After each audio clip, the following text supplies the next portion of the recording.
पर्यावरण बदलांचा फटका जसा अमेरिकेला बसतोय तसा युरोपलाही बसतोय। साऱ्या युरोपची सध्या लाही होती। युरोपमध्ये उन्हाचा प्रचंड कडाका वाढलेला आहे।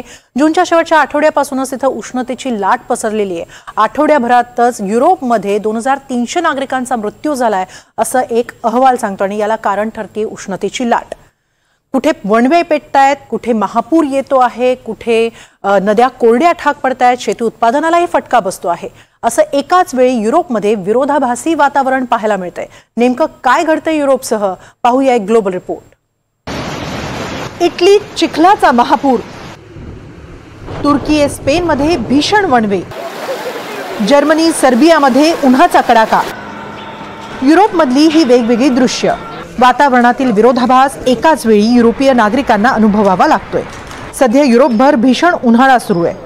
गेल्या आठवड्यापासूनच इथं उष्णतेची लाट पसरू लागली आहे। जुलै महिन्यातही याचे चटके जाणवू लागले। काही देशांमध्ये तापमानानं कधीच 40 गाठली आहे, त्यामुळे त्याचे जे परिणाम दिसायला हवेत ते दिसू लागले। उष्णतेच्या लाटेचं प्रमाण पाहता युरोपमध्ये वणवे पेटण्याची शक्यता हवामान विभागानं वर्तवली होतीच। त्याप्रमाणे स्पेनमध्ये येईदा आणि कॅटेलोनियामध्ये भीषण वणवे पेटले। कॅटेलोनिया राष्ट्रीय उद्यानात सुमारे 20,000 एकरवर ही आग पसरली आहे। 24 तासांत आगीनं रौद्ररूप धारण केलं। तारागोना प्रांतातील पॉल आणि अल्फारा दे कार्लेस या गावांना सर्वाधिक फटका बसलाय, तर इतर 6 गावातील नागरिकांना घरातच थांबण्याचे आदेश देण्यात आले। वेगवान वाऱ्यांमुळे आग आणखी भडकण्याची शक्यता वर्तवण्यात आली आहे। स्पेनमध्ये जून महिन्यात रेकॉर्ड ब्रेक तापमानाची नोंद झाली होती। त्यानंतर आता स्पेनच्या वनपरिक्षेत्रात वणवे पेटू लागले। तर गेल्या आठवड्यात तुर्कीमध्येही जंगलांमध्ये वणवा पेटला। ही आग मानव निर्मित असल्याचं मानलं जात असलं तरी शुष्क हवामान आणि प्रचंड वाऱ्यांमुळे आग वेगानं पसरली। यात कोणत्याही जीवितहानीचं वृत्त नाही, मात्र वनसंपदेचं नुकसान झालं। ग्रीसमध्ये तर अथेन्स या राजधानीच्या शहरांसह काही पर्यटन स्थळांवर दुपारच्या वेळेत शुकशुकाट दिसू लागलाय। स्थानिक प्रशासनाने बांधकाम मजूर तसंच बाहेर काम करणाऱ्यांसाठी कामावर सुट्टीची वेळ जाहीर केली आहे। दुपारपासून ते 5 वाजेपर्यंत सक्तीची सुट्टी देण्यात येते आहे। युरोपमध्ये काही ठिकाणी उष्णतेमुळे काही बांधकाम मजुरांचा मृत्यू झाला होता। त्यानंतर आता अधिक खबरदारी घेतली जाते। डिलिव्हरी बॉयजसाठी देखील काही मार्गदर्शक सूचना जारी करण्यात आल्या आहेत। जर्मनीमध्ये मंगळवारी या हंगामातील सर्वाधिक तापमानाची नोंद झाली। पश्चिम आणि दक्षिण जर्मनीमध्ये काही ठिकाणी 40 अंश सेल्सिअस तापमान नोंदवण्यात आलं। देशात सर्वत्र उष्णतेच्या लाटेचा इशारा देण्यात आला। काही सार्वजनिक ठिकाणी उन्हापासून संरक्षणाच्या उपाययोजना केल्या जात आहेत। प्राणी संग्रहालयांसारखी ठिकाणं बंद ठेवली जात आहेत। तर देशात अचानक फॅन, AC यासारख्या इलेक्ट्रॉनिक उत्पादनांच्या मागणीत वाढ झाली आहे।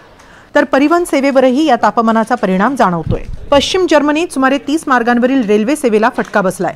तापमान इतकं वाढलंय की काही रस्त्यांवरील डांबरासारखे पदार्थही वितळू लागले। जुन्या कॉन्क्रीट रस्त्यांवर टायर फुटण्याचे धोके वाढले। नेदरलँड्समध्येही उष्णतेची झळ जाणवू लागली आहे। तिथं मंगळवारी संध्याकाळी अनेक उद्यानांमध्ये पाण्याचे फवारे बसवण्यात आले। उद्यानात येणाऱ्या नागरिकांसह लहानग्यांसाठी हे पाण्याचे स्प्रिंकल बसवण्यात आले। त्यामुळे नागरिकांसह लहान मुलांनीही वाढत्या तापमानात या पाण्याच्या कारंज्यांचा आनंद लुटला। इटलीच्या रोममध्येही वाढत्या तापमानामुळे नागरिक हैराण झाले। रोममध्ये 40 अंश सेल्सिअस म्हणजेच 104 फॅरनहाईट पर्यंत तापमान वाढलंय। इटलीच्या आरोग्य मंत्रालयानं देशातील 17 शहरांमध्ये रेड अलर्ट जारी केलाय। इटलीमध्ये तर गेल्या आठवड्यात एकाच वेळी उष्णतेची लाट आणि मुसळधार पाऊस असंही चित्र पाहायला मिळालं। तुरीनच्या बार्दोनेक्किया या पर्वतीय पर्यटन स्थळी मुसळधार पाऊस आला आणि त्यामुळे तिथल्या नदीला महापूर आला। यात एकाचा मृत्यूही झाला। बार्दोनेक्कियामधील फ्रेझ्युस नदीनं पर्वतावरून सारा चिखलगाळ शहरात वाहून आणला होता। तर ऑस्ट्रियामध्येही मुसळधार पाऊस झाला, तिथे भूस्खलनाच्या घटनाही घडल्या। बोस्नियाची राजधानी साराजेव्होमध्ये शुक्रवारी उच्चांकी 38 अंश सेल्सिअस तापमानाची नोंद झाली। शहरातील मिल्याका नदी कोरडी ठाक पडू लागली आहे। सुमारे 2 महिने इथं अजिबात पाऊस पडलेला नाही। बुधवारपर्यंत परिस्थिती सामान्य होण्याची शक्यता हवामान विभागानं वर्तवली आहे। उत्तर युरोपमध्येही तापमानात घट होण्याची शक्यता आहे।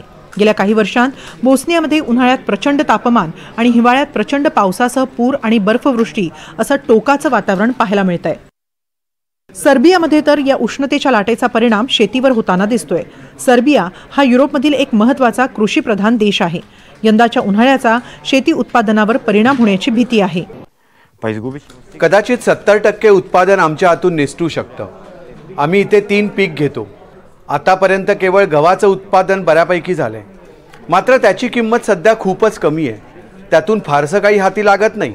मात्र मक्याची पिकं घटल्यानं आम्हाला फार मोठा फटका बसणार आहे. neće imati ništa. 2023-24 मध्ये सुमारे 50,000 हेक्टरवर सिंचनाची व्यवस्था होती. त्यात थोडी घट झाली आहे.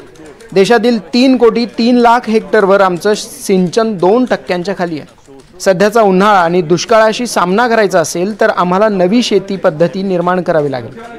कृषी तंत्रज्ञान विकसित करावं लागेल. काही नवं बियाणं घ्यावं लागेल. असं बियाणं जे कमी पाण्यातही तग धरेल त्यांचा शोध आवश्यक आहे. मात्र सर्वात महत्त्वाचं म्हणजे आम्हाला पाणी जपून वापरावं लागेल. मृदा संवर्धनही करावं लागेल. जमिनीची धूप रोखावी लागेल. युरोपमधील या उष्णतेच्या लाटेबाबत संयुक्त राष्ट्रांनीही चिंता व्यक्त केली आहे. सध्या आपण प्रचंड शक्तिशाली दाबाच्या पट्ट्यात आहोत. उत्तर आफ्रिकेतून येणाऱ्या उष्ण वाऱ्यांचा प्रभाव अधिक आहे. त्यामुळे सध्या आपल्याला या उष्णतेच्या लाटेचा सामना करावा लागतोय. सध्या युरोपवर हीट डोमचा प्रभाव दिसून येतोय. भूमध्य सागरावरील तापमानात प्रचंड वाढ झाली आहे आणि ही वाढ जमिनीवरील तापमानापेक्षा अधिक आहे. तर दरवर्षी या तापमानाचे नवनवे रेकॉर्ड पाहायला मिळतील असा इशाराही संयुक्त राष्ट्रांनी दिलाय. हीट डोम ही एक वातावरणीय घटना आहे. यात वायुमंडळात उच्च दबावाचं क्षेत्र निर्माण होतं. एखाद्या झाकणाप्रमाणे त्याचा आकार असतो. त्यात उष्ण हवा कोंडली जाते. हे दबाव क्षेत्र उष्ण हवेला वर जाण्यापासून रोखतं. त्यामुळे उष्ण हवा जमिनीकडे जाते आणि तापमान वाढतं. या हीट डोममुळे उष्णतेची लाट येते. युरोपमध्ये सध्या हेच होत आहे. एकीकडे युरोपमध्ये उष्णतेची लाट असताना इटली, ऑस्ट्रियानंतर आता क्रोएशियामध्येही वादळी वाऱ्यांसह मुसळधार पावसानं हजेरी लावली. क्रोएशियाच्या ॲड्रियाटिक समुद्राकडून या वादळी वाऱ्यांनी देशात प्रवेश केलाय. वादळासह मुसळधार पाऊस झाल्यानं बरंच नुकसान झालंय. काही ठिकाणी फेरीबोटसह काही छोटी छोटी जहाजही समुद्रात बुडाली. दरम्यान कोणतीही जीवितहानी झालेली नाही. मात्र पावसामुळे पूरस्थितीची भीती व्यक्त होतीये. कालपर्यंत क्रोएशियामध्ये सुमारे 40 अंश सेल्सिअसपर्यंत तापमानात वाढ झाली होती आणि मंगळवारी अचानक वातावरण बदलून तिथं पावसाला सुरुवात झाली. या पावसामुळे या आठवड्यापासून वातावरणात गारवा परतेल अशी शक्यता हवामान विभागानं वर्तवली आहे. जरी गारव्याची शक्यता असली तरी दिवसेंदिवस वाढणारं तापमान हे युरोपच्या चिंतेत भर घालणारं आहे. हवामान तज्ज्ञांनी सांगितल्याप्रमाणे यंदा तापमान 40 ते 44 अंशांपर्यंत असलं तरी त्यात दरवर्षी वाढ होऊन ते 50 अंश सेल्सिअसपर्यंत पोहोचण्याचीही भीती आहे. आणि हे सारं शक्य आहे ते हवामान बदलांमुळे आणि ग्लोबल वॉर्मिंगमुळे. त्यामुळेच हे विपरीत परिणाम रोखण्यासाठी जागतिक स्तरावरच कायमस्वरूपी उपाययोजनांची गरज व्यक्त होतीये. Bureau report, NDTV Marathi.